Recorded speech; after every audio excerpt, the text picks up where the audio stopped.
My name's Emily Dryden. Tell me something about yourself. Well, ever since I was a little kid, my parents instilled in me values that are still with me today. They told me, be a team player, don't just think about yourself, and give everything 110%. So, when I was a teenager, my parents inherited a farm from my grandmother. It's a 200-acre farm in Maryland. I would go down there every single weekend because my family needed help. It was 200 acres. That's a lot of land. So I would go down there. I never missed a weekend. On Saturdays or Sundays, I would cut the grass in the summer, and the sun would just beat down on me for hours on end. I'd work 7 or 8 hours, take maybe like an hour lunch break, and I would be so sunburned and hot and tired, but I would just put some sunscreen on, get back out there, do what I had to do, because the grass needed cut. And then in the mornings, I would go and help my mom and dad down at, we have 50,000 chickens, so I would go help them down at the chicken house, do whatever was needed, check the water lines, feed the chickens, whatever needed done I would do. Even though I was always from the city, so those tasks to me, throwing that at me when I was a teenager, I was never used to living in the country. So telling me that I have to go work with 50,000 chickens, it was a task. At first it was hard to get used to, but I did it, and now I love my farm. I can't imagine not having it. So all in all, when I was working on the farm, I didn't think about, I want to go back to the city. I thought about, my family needs my help.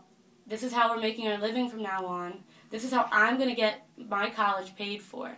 So do it, shut up, work for the team, get the job done. Because this is our profit, our revenue, this is how we're going to succeed in life, is by our farm. I never complained. I even learned how to work more efficiently because I did not want to have to feed the chickens again. It's kind of gross. So I would do it the best way I could, the most effective way I could, because I didn't want to have to do a task twice. The jobs were monotonous and boring, and I learned to enjoy them, but I learned how to be smart and get it done the quickest and best way that I could. Okay? Tell me about a significant accomplishment in your life. When I was 14 years old, I got a job as a waitress in a retirement home. Within 6 months, I was promoted from just a waitress to a peer trainer. That job entailed me to train 16, 17, 18, even 19-year-olds how to do the job that I was doing as a 14-year-old. It was hard to get the respect and to gain people's trust because I'm in middle school. These kids are seniors in high school, applying to colleges. Some were even in college. They didn't want to listen to some puny 14-year-old girl, but within weeks I learned how to change that negative atmosphere of not wanting to listen to me and me getting frustrated that people weren't listening to me.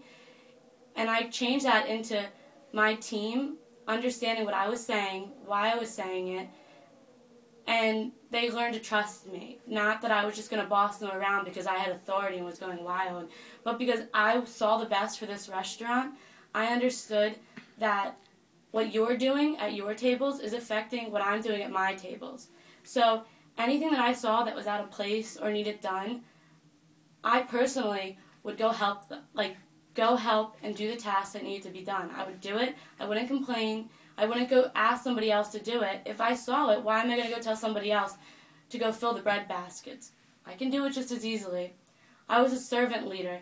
I tried to make the best for my team. I would not necessarily stop what I was doing, but change my strategy of working my tables that night to help the task at hand. If I knew we were running low on soup, I would run to the back and tell the kitchen staff that I needed more soup in the wait station, even though I had a table. I had 4 table sections with 6 people at each table that needed tending to.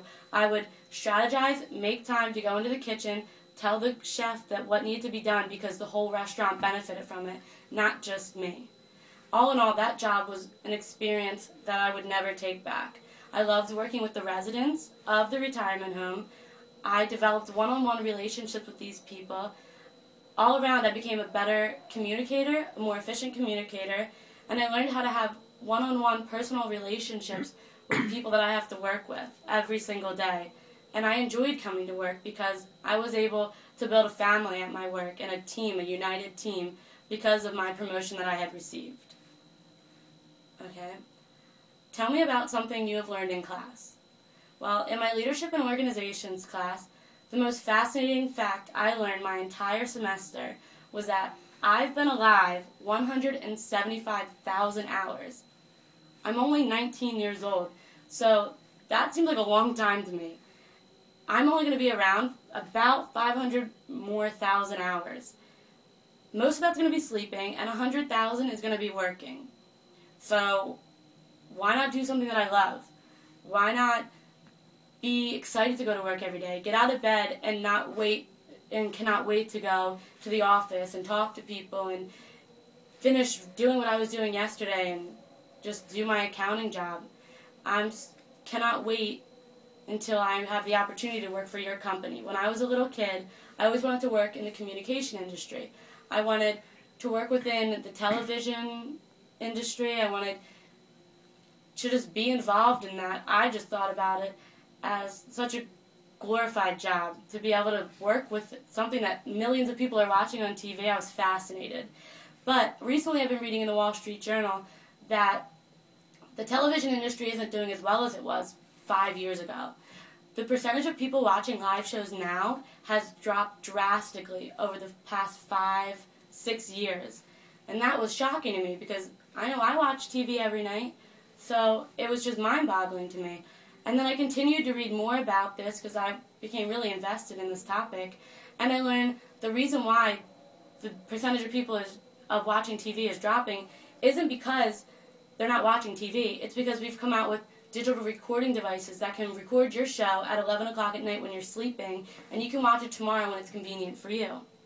Now, your business works directly with these digital recording devices, and I feel like there's a future for me in your business. In addition, I have done research and saw the values that your company has. You always try to get your employees to work in teams. You have creative think tanks where people just get together for 30 minutes a day and try and figure out a new way to make this technical device even better than it was 2 months ago. I feel like I would prosper in an environment like this because I love working in teams, developing relationships with the people I'm working with. I don't want to know the guy in the cubicle next to me as just the guy in the cubicle next to me. I want to know him as the guy with 4 kids, one he's trying to get to college, and he has a wife that he just got married to. I want to have relationships with the people that I work with because that'll make me excited for the next 100,000 hours of my life. Thank you for taking the time to listen to me today. I really enjoyed this interview.